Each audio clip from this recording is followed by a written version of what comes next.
নমস্কার, welcome to learning history with Jayanta.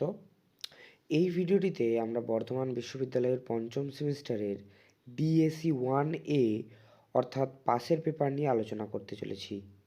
Bardhaman university same 5 DAC 1A যে কলেজগুলিতে some aspects of society and economy of modern Europe 15 to 18 century পেপারটি পড়ানো হয়, এখানে সেই পেপারের সাজেশনটি দেওয়া হলো।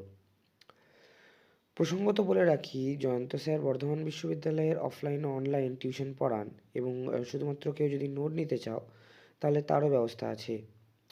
কেউ এই টিউশন বা নোটের জন্য যদি আগ্রহী হও তাহলে সেক্ষেত্রে এই নিচে দেওয়া ফোন নাম্বারটিতে তোমরা ফোন বা হোয়াটসঅ্যাপ করে যোগাযোগ করতে পারো। ইউনিট 1 থেকে 1 নম্বর পশ্চিম ইউরোপের সামন্ততন্ত্রের পতনের কারণ সংক্রান্ত বিতর্কটি আলোচনা করো। অথবা প্রশ্ন আসতে পারে এটাই, ইউরোপের সামন্ততন্ত্রের পতনের কারণ আলোচনা করো।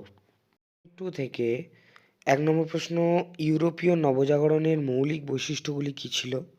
2 নম্বর, ইতালিতে প্রথম রেনেসাঁ শুরু হয়েছিল কেন? অথবা প্রশ্ন আসতে পারে, ফ্লোরেন্স কেন ইউরোপীয় নবজাগরণের জন্মভূমি হয়ে উঠেছিল? 3 নম্বর প্রশ্ন, রেনেসাঁ মানবতাবাদের মূল বৈশিষ্ট্যগুলি আলোচনা করো। অথবা মানবতাবাদের মূল বৈশিষ্ট্যগুলি উল্লেখ করো। 4 নম্বর, রেনেসাঁ যুগের শিল্প সম্পর্কে আলোচনা করো। ইউনিট 3 থেকে প্রশ্ন 1 নম্বর, জার্মানিতে ধর্ম সংস্কার আন্দোলনের কারণগুলি আলোচনা করো। 2 নম্বর, সাহিত্যের উপর রেনেসাঁ এর প্রভাব আলোচনা করো। অথবা প্রশ্ন আসতে পারে, পঞ্চদশ ও ষোড়শ শতাব্দীতে ইউরোপে সাহিত্য চর্চার ক্ষেত্রে রেনেসাঁর প্রভাব কী ছিল? ইউনিট 4 থেকে 1 নম্বর প্রশ্ন, ইউরোপের কৃষি বিপ্লবের প্রভাব কী ছিল? অথবা কৃষি বিপ্লব কি, এর পটভূমি কী ছিল? 2 নম্বর, ইউরোপের নব বণিক সম্প্রদায়ের বৈশিষ্ট্য কী ছিল?